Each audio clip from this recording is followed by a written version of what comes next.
नमस्कार, म टेकनारायण भट्टराई। नेपाली कांग्रेस सभापति एवं प्रधानमन्त्री शेरबहादुर देउवाले चरम सत्ताभोगी नेताको छवि बनाएका छन्। 5 पटक त प्रधानमन्त्री बनिसके, तर उनले देश र जनतालाई दिएके खोज्दा केही भेटिँदैन। देउवाको पछिल्लो अवस्था हेर्दा शारीरिक रूपमा उनी शक्ति क्षीण बन्दै गएका देखिन्छन्। लुम्बिनीमा भारतीय प्रधानमन्त्री मोदी आउँदाको क्षण होस् वा आजकै संसदमा धीमा देखिएका लर्खराएका देउवालाई हेर्दा आफ्नै शरीर बरोबर सन्तुलनमा राख्न कष्ट परेको देखिन्छ। तर उनी देउवामा सत्ता भोगको लालसा भने भरभराउँदो नै छ, जवान नै छ। गुट परिचालन र सत्ता गठजोडमा महारत प्राप्त देउवा त्यही खुबीले अनवरत शक्ति सम्पन्न छन्, पार्टी संस्थापनमा छन् र छन् सत्ताधारी। उमेर र अनुभवले राष्ट्रिय जीवनमै सम्मानित सर्वमान्य नेता बनेर धपेडी मुक्त हुनुपर्ने बेला घर्किसकेको छ। जे सके मैले त्यो गरेँ, अब मेरो केवल सदाशय रहनेछ। मलाई अब विश्राम नै सुहाउँछ र जरुरी पनि छ भन्नुपर्ने उमेर हो यो। तर कहाँको त्यसो गरौँ त्यसो भनुन्, अझै पनि पार्टीभित्रै गुट चलाएर सत्ताको जीविकामै लिप्त छन् शेरबहादुर देउवा। आगौ मङ्सिरको चुनावमा गठजोडको अर्को खेप प्रधानमन्त्री बन्ने दाउमा छन् उनी।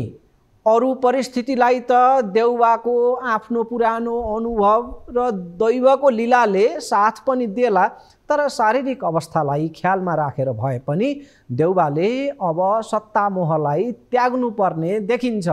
र यही मौकामा प्रथम महिला आर्जु राणालाई पनि भन्नु छ कि म्याडम, कृपया डडेलधुराका काङ्ग्रेसी जनलाई धम्क्याउन खर्चेको ऊर्जा जस्तै अब आफ्नो जीवन सहयात्रीको सहज, स्वाभाविक र सम्मानित अवतरणतर्फ लगाउनु उचित हुनेछ। कृपा गर्नुहोस्, कृपया विलम्ब नगर्नुहोस्। त्यो उमेरलाई सम्मान छ, अनुभवलाई आदर छ, योगदान पनि स्तुत्य नै मानौला। तर कार्यकारी पदलाई त निर्मम भएर भन्नै पर्ने हुन्छ कि प्रधानमन्त्रीको पदमा अनवरत टाँसिने तर जवाफदेहिताबाट भाग्ने। न उनी मिडिया फेस गर्छन्, उनी अर्थात् शेरबहादुर देउवा, न त पार्टीमै खुला छलफल र सामूहिक निर्णयको विधि अङ्गाल्छन्। बस गुट र विरासत बजाएर उनी सत्ताभोग गर्दै आएका छन्। उनलाई त्यही फापेको छ।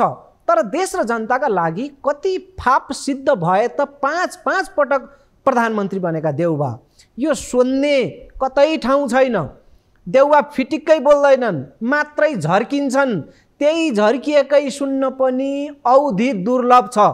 ढुङ्गाले प्रतिक्रिया देला, तर देउवा प्रतिक्रियात्मक छैनन्, जवाफदेही छैनन्। उनी मोटो तौरमा काङ्ग्रेसको सभापति छन्, देशको प्रधानमन्त्री छन्, तर मसिनो गरी उनलाई न त देश र जनताको प्रभाव छ, न त आफ्नो पार्टीकै। न उनलाई आलोचनाले छुन्छ, न त पार्टीको फरक मतलाई नै उनी सुन्छन्। यस्ता अपरम्पार देउवाका अगाडि एमाले अध्यक्ष केपी शर्मा ओलीको व्यङ्ग्य बाण पनि निष्प्रभावी देखिन्छ। आज संसदमा ओलीले आगो ओकल्दै गर्दा देउवा स्वाभाविक भावभङ्गीमा देखिन्थे।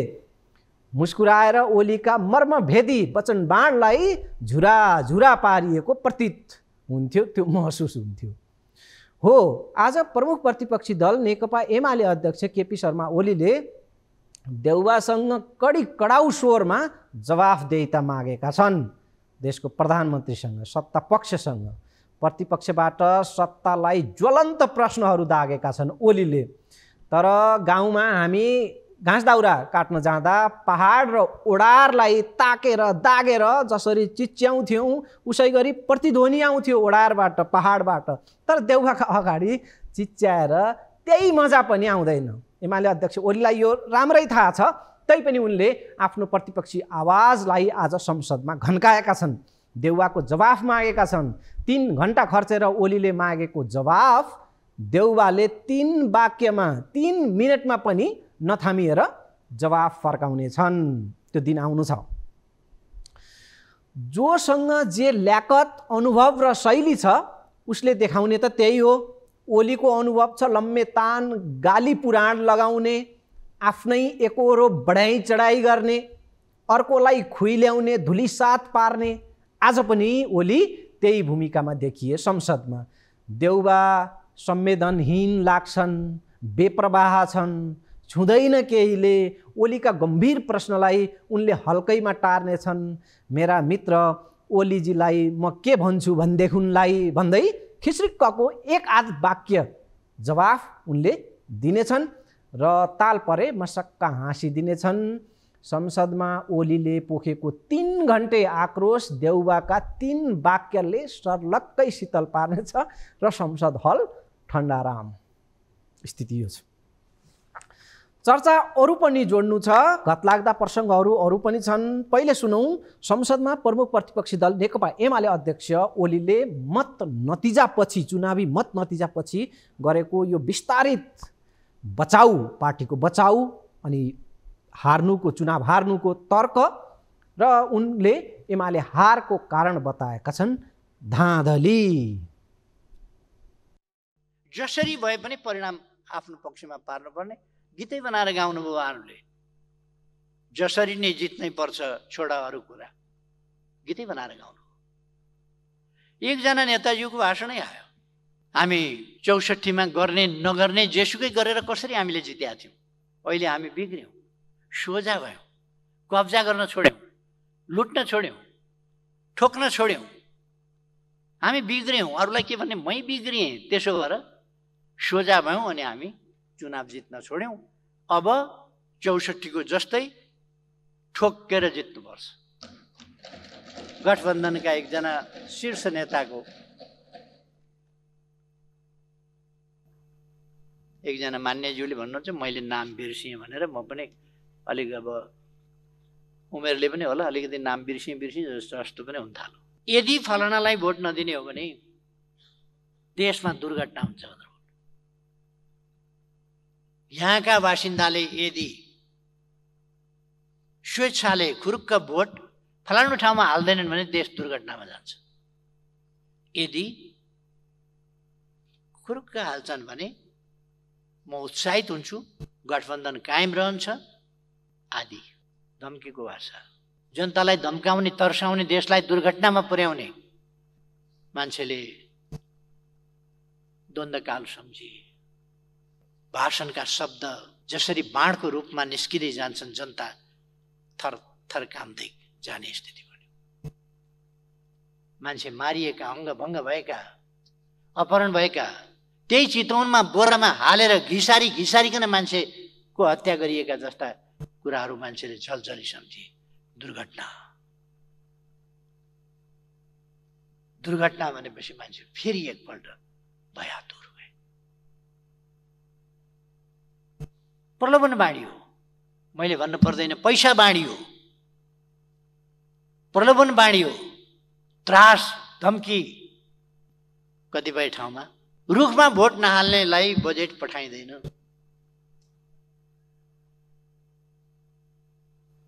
संयोगकै कुरा हो, डडेलधुरामा मेडिकल कलेज जाने भएछ। कुन पालिकामा कांग्रेसले जित्या छ त्यसमा जाने होला, कहाँनिर जाने हो धन। अमरगढी जित्या छ कि छैन?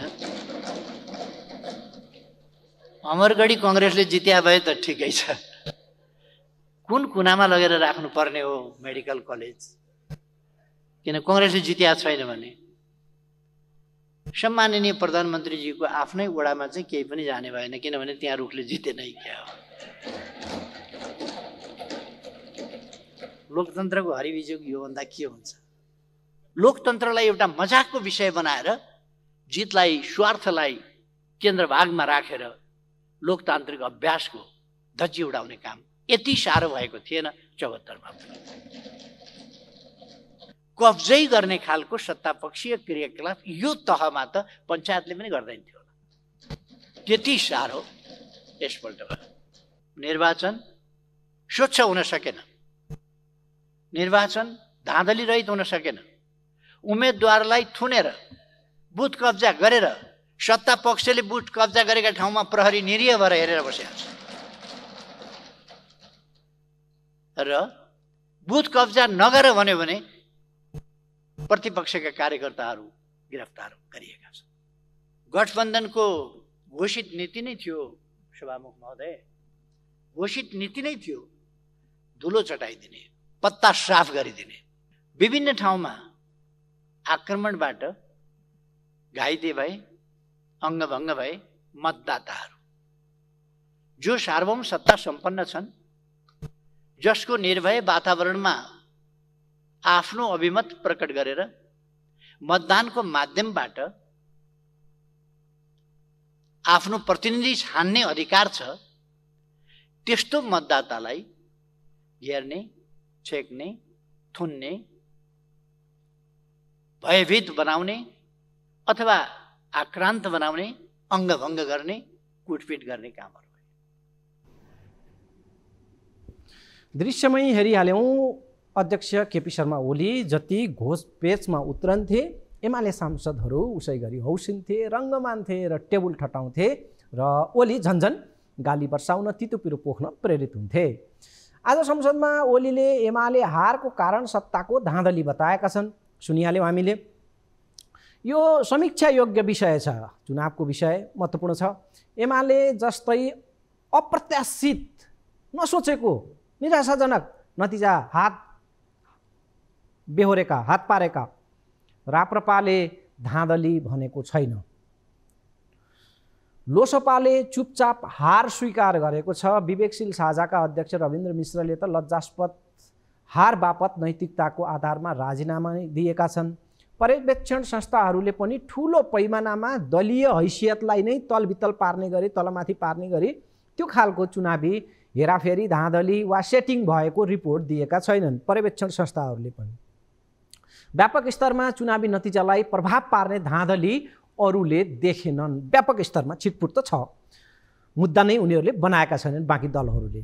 तर एमाले आफ्नो हारको कारण धाँधली बताउँदैछ, बडा जोडपूर्वक त्यो पनि विज्ञप्ति निकालेर आज संसदमा महत्त्वपूर्ण समय लिएर यो प्रकारले एमालेको अभिव्यक्तिहरू आइरहेका छन् चुनावका प्रति। काठमाडौँमा कतै धाँधलीको गुन्जायस प्रकट भएको छैन यो क्षणसम्म। तैपनि एमाले किन यहाँ हार्यो? पोखरामा धाँधली होइन, बरु एमाले भित्रै अन्तर्घात कारण बन्यो भन्दैछन् एमालेकै नेताहरू हारको कारण। पाल्पामा एमाले मेयर उम्मेदवार धनेन्द्र घिमिरेले त नमुना योग्य सराहनीय व्यवहार देखाए। आफ्नै सहपाठी कलेजमा सँगै प्राध्यापन गरेको काङ्ग्रेसका सन्तोष श्रेष्ठले, उनीहरू विद्यार्थी पनि थिए दुवैजना र एउटै क्याम्पसमा प्राध्यापक पनि रहेको अनुभव थियो, दुईजना जोडी पाल्पाको। अनि काङ्ग्रेसका श्रेष्ठले, सन्तोषलाल श्रेष्ठले धनेन्द्रराज घिमिरेलाई हराएपछि एमालेका घिमिरेले सौम्य भएर नतिजा स्वीकार मात्रै गरेनन्, बकाइदा बधाई आयोजन गरेर खादामाला पहिराइदिए आफ्ना मित्रलाई। यस्ता अन्य धेरै उदाहरणहरू छन्। अर्कोतर्फ एमालेको जित भएका ठाउँमा धाँधली थियो वा थिएन? जित भएका ठाउँमा ठुलै पैमानाको धाँधली हो भने त त्यता पनि भयो होला। जिते आफ्नै पौरखले, हारे धाँधली भन्ने यो असङ्गतपूर्ण तर्क नेपालको राजनीतिमा एमाले मात्रैले होइन, अन्य दलहरूले पनि खाँचो अनुसार अजमाउने गरेका छन्। यो पटक चुनाव बहिष्कार गर्ने, बिथोल्ने गरी कुनै दल उत्रिएनन्। देखल प्रकारको त्यस्तो गतिविधिहरू महसुस भएन। निर्वाचन आयोग पनि भन्दैछ चुनाव अपेक्षित सफल भयो। सबै जसो दलहरूको आम मतैक्यता छ कि चुनाव सफल भयो। प्रमुख प्रतिपक्षी एमाले भने धाँधलीकै कारणले आफ्नो आकार घटेको दाबी गर्दैछ।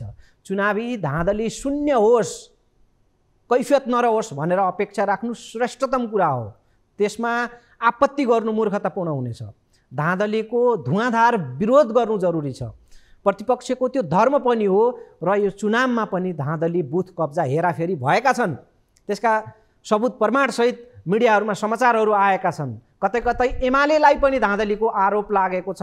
तर एमालेको हारको प्रमुख कारण र एकमात्र कारण धाँधली नै हो भन्ने प्रकारले जुन अध्यक्ष केपी शर्मा ओलीको तर्क आएको छ, पार्टीको विज्ञप्ति आएको छ, त्यसले एमालेप्रति सहानुभूति मिल्ने छैन, उल्टै अर्को जग हँसाइ हुनेछ। आफ्ना खास कमी पक्षलाई छोप्न धाँधलीको आरोप लगाएर उम्कने यो निन्जा खाले टेक्निक नेपालको राजनीतिमा अब थोत्रो भइसक्यो। हारको कारण धाँधली भनिदिएपछि पार्टीभित्रकै निर्मम समीक्षालाई पनि पन्छाउने यो बाहना हुने भयो र दुनियाँको गालबाट पनि बचिने भयो। दर्शकवृन्द, गाली गलौज, आरोप प्रत्यारोप र दाउपेचको राजनीतिका दिन अब सकिँदैछन् भन्ने प्रमाण बालेन शाहहरूको उदयले देखाएको छ। बालेनले शान्त सौम्य भद्र जित निकालेका छन् काठमाडौँको मेयरका रूपमा। आज उनको जित घोषणा भएको छ। उनको चुम्बकीय आकर्षण के थियो धेरैलाई लागेको छ, धेरैलाई त्यसले प्रभावित पारेको छ कि अरूलाई गाली नगर्ने, संयमित स्वभाव र विकासका मुद्दामा खास रुचि केन्द्रित गरेका, सङ्गत र व्यवहार पनि त्यस प्रकारको। बालेनले वाक्पटुताकै कारणले, बोल्न बाचाल भएकै कारणले मत पाएका होइनन्। अरूलाई सरापेर, दोष अन्तै खन्याएर, गाली पुराण लगाएर उनको लोकप्रियता चुलिएको होइन। बरु जनता अब नेताका फतुर सुनेर, आरोप र आक्रोशका घृणास्पद कर्कश बेतुक्का भाषण सुनेर वाक्क दिक्क बनेका छन्। आरोप प्रत्यारोपवाला राजनीतिको जगमा खडा भएका, त्यसमै रमाइरहेका दल र नेताहरू अब पनि नसुध्रिने हो भने आउने समय उनीहरूका लागि सुधार्न तयार भइसकेको छ। त्यो अवसानको बाटो हुनेछ।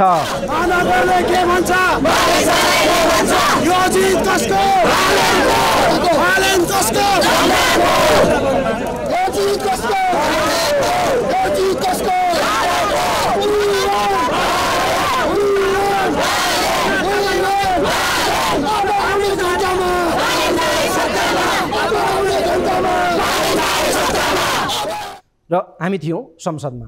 हो, आजको संसदमा एमाले अध्यक्ष केपी शर्मा ओलीले 3 घण्टा बोल्दा अधिक ऊर्जा गठबन्धन सरकारमाथि आक्रोश र आरोपमा लगाएका छन्। एमाले सांसदहरूले टेबल ठट्टाउँदा हात टट्याउने स्थिति बन्यो। दृश्यमा वर्णनमा छुटाउन नहुने अर्को एउटा पनि छ कि भीम रावल, घनश्याम भुषालहरू ओली बोल्दा टेबल ठट्टाउन खासै जाँगरिला देखिएनन्।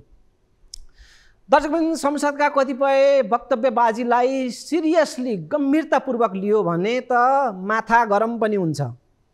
यो हदको कुतर्क, जनता बेवकुफ विवेक शून्य छन्, तिम्रै भाष्य मात्रै पत्याएर बस्छन्, यो चाहिँ अलि वाहियात जस्तो लाग्न सक्छ। तर फगत टाइम पास र मनोरञ्जन मानिलिउँ न त भनी हेऱ्यो भने संसदमा चलेका भाषणबाजी रोचक र चित्ताकर्षक पनि लाग्छन्। पक्नुहोस् है, गम्भीर विषय अरू पनि छन्। एक किस्ता यो हल्का फुल्कावाला एमाले अध्यक्ष केपी शर्मा ओली र नेकपा एसका नेता झलनाथ खनालको दोहोरी यहाँनिर म जोड्दैछु, त्यसलाई सुन्नेछौँ र स्मरण पनि गराउँ कि दुवै पूर्व प्रधानमन्त्री हुनुहुन्छ। सुनौँ। केपी ओलीलाई मुखभरिको जवाफ दिन भए पनि गर्नुहोस् त घोषणा, ल यही संसदबाट गर्नुहोस् त। सुरवैरीहरूले म माथि औँलो ठड्याउन भन्दा अगाडि कुनै महानुभाव निस्किनुहोस् न राज्यका नाममा सम्पत्ति हस्तान्तरण गर्ने। कतै हाम्रो प्रतिपक्षका नेतालाई म मात्रै यस्तो दानी छु भन्ने लाग्यो हो कि भनेर, अरू मान्छेहरू पनि छन् यो देशमा, त्यसमा चिन्ता नगर्नुहोस्। म सम्माननीय पूर्व प्रधानमन्त्रीजीहरूलाई घुमाइ फिराइकन मलाई छेडान्नुहुन्छ। म भन्न चाहन्छु, गर्नुहोस् न त तपाईँहरू पनि राष्ट्रका नाममा, ट्रस्टका नाममा दान गरिदिनुहोस्। अझै अरूहरू पनि निस्केलान्। यो दुईटा पूर्व प्रधानमन्त्रीका उदाहरण भएपछि अरू किन ननिस्केलान् र? म आशा गर्छु अरू धेरै निस्केलान्। प्रधानमन्त्रीज्यू, पूर्व प्रधानमन्त्रीज्यू, मन्त्रीज्यूहरू र मान्यज्यूहरू लगायत अरू सबैलाई पनि म चुनौती दिन चाहन्छु। मैले आफ्नो सम्पूर्ण चल अचल सम्पत्ति राज्यको नाममा गरिदिएको छु।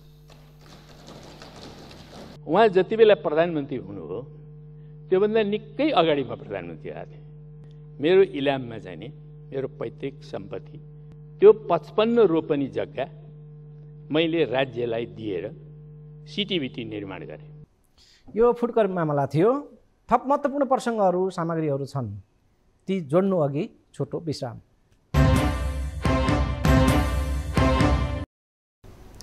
विश्रामपछि स्वागत छ। 9 महिना लामो आफैले गरेको संसद अवरोध खुलाएपछिको एमाले अध्यक्ष केपी शर्मा ओलीको आज 3 घण्टा लामो वक्तव्य थियो संसदमा। त्यसमाथि चुनावपछिको उनको यो विस्तारित प्रतिक्रिया पनि थियो। हारको रन्हामा रहेका ओली आज संसदमा आक्रोश पोखेर केही हल्का भएका छन्। उनले चुनाव पछिको एमालेको हैसियतबारे पनि बताएका छन् र बताएका छन् रामायणदेखि महाभारतका गाथा पनि सुनौ। भारतको संसदमा अटल बिहारी वाजपेयीजीमाथि अविश्वासको प्रस्ताव राखेका बेला त्यहाँका एकजना सांसदले संसदमा बोल्नु भएको कुरा मलाई यसो सम्झना आयो। अटल बिहारी वाजपेयीजीलाई अविश्वास राखेर हटाउँदै गर्दा ती सांसदले भन्नुभएको थियो, भगवान राम जो अयोध्याको राज प्राप्त गर्ने वैधानिक हकदार थिए, तर उनलाई 14 वर्ष वनवास पठाइयो। युद्ध गरेर होइन, लडाईँ गरेर होइन, एउटी मन्थराले षड्यन्त्र गरेर षड्यन्त्र स्वरूप रामलाई 14 वर्ष वनवास पठाइयो। युधिष्ठिर, यो त्रेतायुगको कुरा भयो, युधिष्ठिर द्वापर युगमा हस्तिनापुरको राजको उत्तराधिकारी थिए, वैधानिक उत्तराधिकारी थिए, उनले पाउनु पर्दथ्यो तत्कालीन न्यायको हिसाबले। तर त्यहाँ शकुनी नामको एउटा पात्र थियो जसले षड्यन्त्र स्वरूप 12 वर्ष वनवास र 1 वर्ष गुप्तवासको सजाय पाण्डवहरूलाई दिलाए। हकदार उनीहरू थिए, तागत उनीहरूसँग, बल उनीहरूसँग, भीम उनीहरूसँग, अर्जुन उनीहरूसँग, गाण्डीव उनीहरूसँग, कृष्ण उनीहरूसँग, सबै चिज हुँदाहुँदै पनि उनीहरू षड्यन्त्रको कारणले, शकुनीको एउटा षड्यन्त्रले वनवास गए, गुप्तवास गए। एउटी मन्थराको षड्यन्त्रको कारणले राम जस्ता बलवान शक्तिशाली कसैले पराजित गर्न सक्दैन थियो, तर 14 वर्ष वनवास जानु पर्यो भने यहाँ त यति धेरै मन्थरा र यति धेरै शकुनीहरू षड्यन्त्रमा रत छन् अनि वनवास न्यायिक अधिकार पनि अटल बिहारीबाट खोज्नु कुन ठुलो कुरा भयो। यति धेरै मन्थरा र शकुनीहरू षड्यन्त्ररत छन् भनेर एकजना माननीयले भारतीय संसदमा बोल्नुभएको कुरा मैले स्मरण मात्रै गरेको, नेपालमा कस्तो ठ्याम्मै जस्ताको तस्तै लागू भएको देख्दाखेरि अचम्म लाग्छ। यति धेरै मन्थरा, यति धेरै शकुनीहरू षड्यन्त्ररत छन्। अनुचित ढङ्गले पासै फालेर जितेर ल्याएको सरकार होइन र यो गठबन्धन, पासै फालेको त हो नि। उधुमै चर्चा चल्यो, नेकपा एमाले ध्वस्तै भयो, समाप्त भयो, बजारमा त यस्तो माहौल खडा गरिएको छ, मानिलिउँ नेकपा एमाले अब समाप्तै भएको छ जस्तो गरेर। म अहिले पनि भन्न चाहन्छु, केही सिटले नेकपा एमाले पछाडि परेको छ। सिटको सन्दर्भमा भने लोकप्रिय जनमत, लोकप्रिय भोट, पपुलर भोट भन्छ नि, त्यसमा नेकपा एमाले अहिले पनि अरू सबै पार्टीभन्दा अगाडि छ र 1 नम्बर पार्टी। मैले अगाडि पनि भनेको थिएँ, हामी सत्यसँग लड्दैनौँ, शक्तिसँग झुक्दैनौँ। फेरि पनि गठबन्धनको होस् कि अरूको होस्, संयुक्त होस् कि एकल होस्, कुनै पनि असत्यको शक्ति क्षणिक हो, त्यससँग हामी झुक्दैनौँ। त्यसका विरुद्ध सत्यको पक्षमा उभिएर सङ्घर्ष गर्छौँ। यस म्याराथन दौडमा बैशाखी टेकेर होइन, आफ्ना खुट्टाले दौडिएर आएको पार्टी छ अहिलेसम्म। अनि यस पार्टीलाई सत्ता पक्षले सिद्ध्याउँछु भन्छ। सिद्ध्याउँछु भन्ने हक कहाँबाट आयो?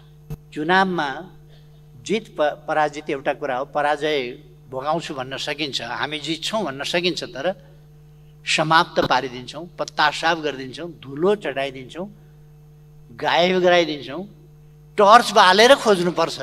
वाह, टर्च बालेर खोज्ने बनाउने, टर्च बालेर पनि भेटिँदैन होला होइन, त्यहाँ पुर्याउने। अनि अन्तिम पेजमा 144औं बुँदामा पुग्दा सबै नेपाली बीच आपसी सद्भाव र सहमति हुनुपर्छ राष्ट्रिय सहमति र प्रतिबद्धताबाट यस नीति तथा कार्यक्रममा अन्तर्निहित उद्देश्य प्राप्त गर्न सकिन्छ भन्ने सरकारको विश्वास रहेको छ। सिद्ध्याउने, समाप्त पार्ने, पत्ता साफ गर्ने अनि के खोज्ने अरे भने सद्भाव र सहमति खोज्ने। बडा राम्रो बाटो निकाल्नु भएको छ सद्भाव र सहमति। दर्शकबिन, हिजोको कार्यक्रममा हामीले उल्लेख गरेको एक अंश आज यहाँ दोहोऱ्याउनु सान्दर्भिक हुनेछ। त्यो यस प्रकार छ: चुनाव घर्किएपछि आफ्ना पोल्टाको मत सुरक्षित गरेपछि गठबन्धन सरकारले कठोरतापूर्वक मूल्य वृद्धि गरेको छ। पेट्रोलियम पदार्थको मूल्य चुनाव सकिए लगत्तै भारी भरकम बढाइएको छ। लाग्छ चुनावसम्म सरकार श्वासै रोकेर बस्यो, चुनाव सकियो लामो श्वास फेर्यो। हो, शान्त स्वाभाविक श्वास प्रश्वास होइन यो। गौडा ढुकेर बसेको शिकारीले आफ्नो चाल रोकेर श्वास थामेर जसरी शिकार कुर्छ र मौका हेरेर जाइ लाग्छ, उसै गरी देउबा सरकार जनतामाथि गौडा ढुकेर जाइ लागेको छ। जब मतदान सकियो, लिनुपर्ने मत लिइयो, त्यसको ठिक अर्को दिन एकाएक प्रति लिटरमै 10 रुपियाँको पेट्रोलियम पदार्थमा बढोत्तरी भयो। त्यतिमै रोकिएन देउबा सरकार, साताअन्तरमा थप 10 रुपियाँ प्रति लिटरको अर्को किस्ता मूल्य वृद्धि गर्यो। ग्यासमा त झन् प्रति सिलिन्डर एकैचोटि 200 रुपियाँ मूल्य वृद्धि गरियो।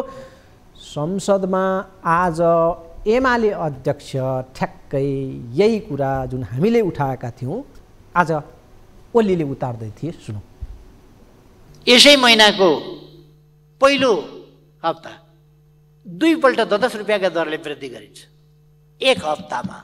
यो त जनतालाई धोका दिएको के भने 30 गते भोट खसाइन्जेलसम्म चुप लागेर बस्ने, भोट खसाएको भोलिपल्ट मूल्य वृद्धिको डन्डाले चाहिँ हात दिने जनतालाई।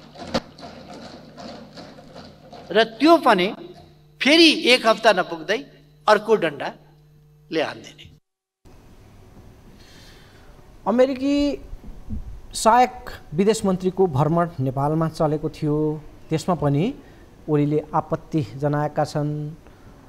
अमेरिकी विदेश मन्त्रीको भ्रमणका क्रममा यहाँका तिब्बतीयन शरणार्थीहरूको शिविरमा उनी पुगेकी थिइन्, गुम्बाहरूमा पुगेकी थिइन् र एकजना विदेशी पाहुनालाई मन्त्रीलाई किन यस प्रकारको भ्रमणको इजाजत दिइन्छ, इजाजत पाएर भ्रमण गरिएको हो, यदि हो भने कसले किन कसरी यो इजाजत दियो, यो प्रकारको प्रश्न पनि आज ओलीको थियो। र खास गरी एक चीन नीतिका विरुद्धमा वर्तमान सरकार अघि बढिरहेको र चीनले यसलाई चासोपूर्वक हेरिरहेको र आफ्नो मित्र छिमेकी चीनलाई चिड्याउने खालका कूटनीतिक सन्तुलनमा असर पर्ने खालका गतिविधि नगर्न पनि ओलीले आज सरकारलाई ध्यानाकर्षण गराएका छन्। महत्त्वपूर्ण छ, यो पनि सुनौँ।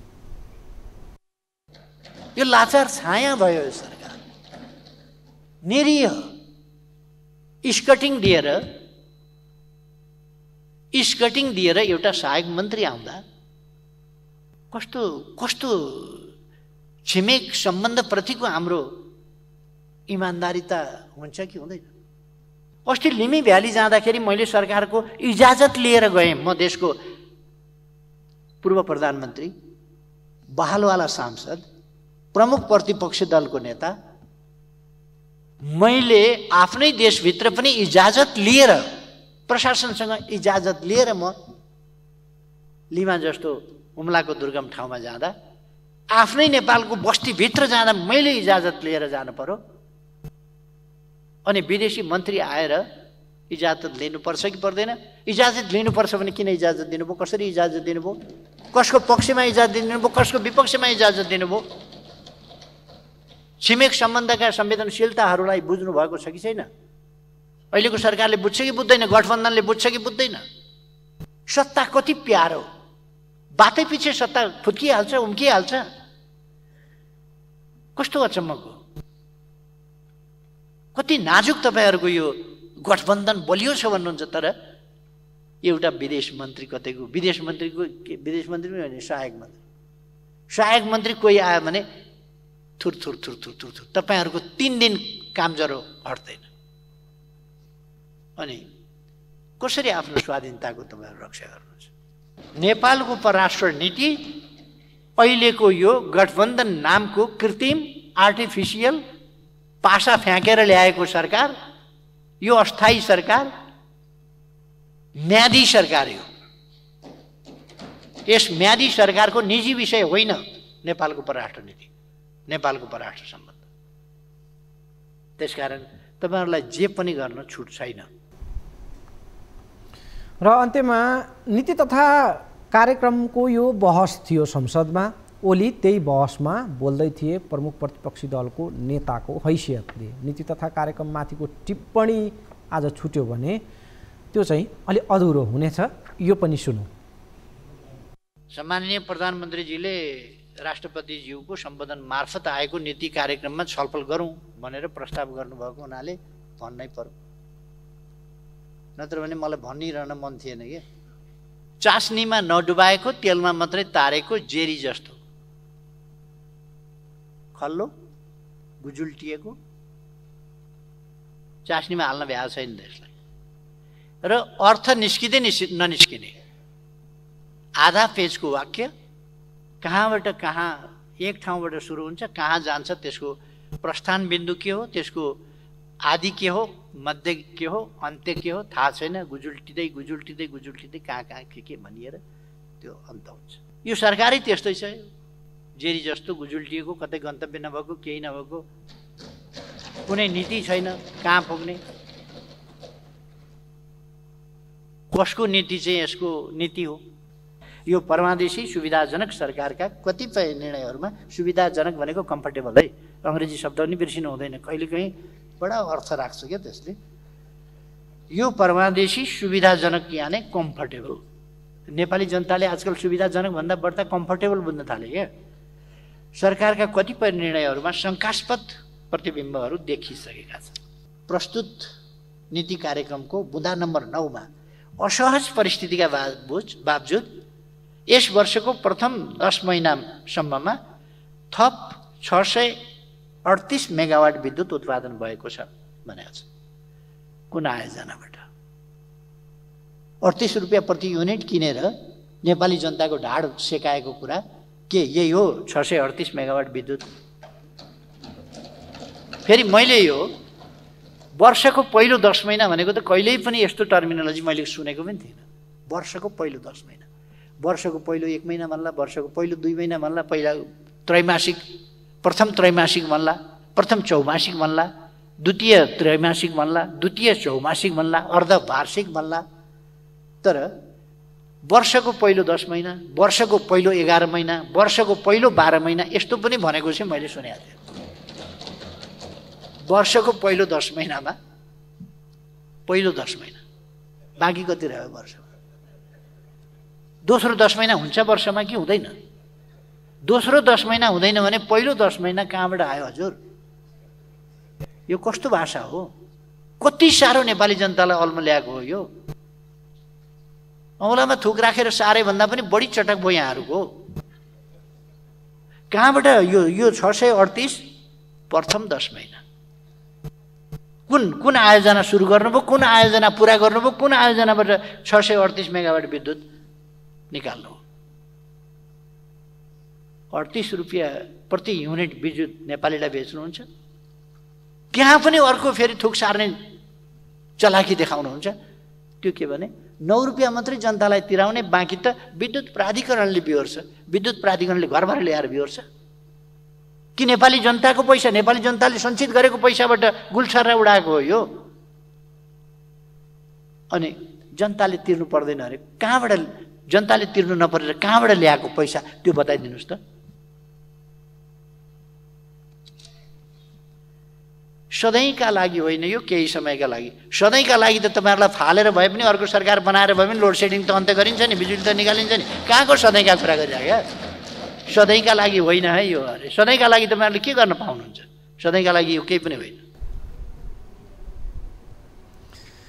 दर्शकबिन, 9 महिना लामो आफैले गरेको संसद अवरोध खुलाएपछिको एमाले अध्यक्ष केपी शर्मा ओलीको आज 3 घण्टा लामो वक्तव्य थियो संसदमा। त्यसमाथि चुनावपछिको एमालेको अध्यक्षको विस्तारित यो प्रतिक्रिया पनि थियो। त्यसकारण यो निकै महत्त्वपूर्ण थियो प्रमुख प्रतिपक्षीको तर्फबाट। त्यसैले हामी आज मुख्यतः यही संसदमा केन्द्रित भयौँ। समय सकिएको छ, बिदा हुन्छु, नमस्कार।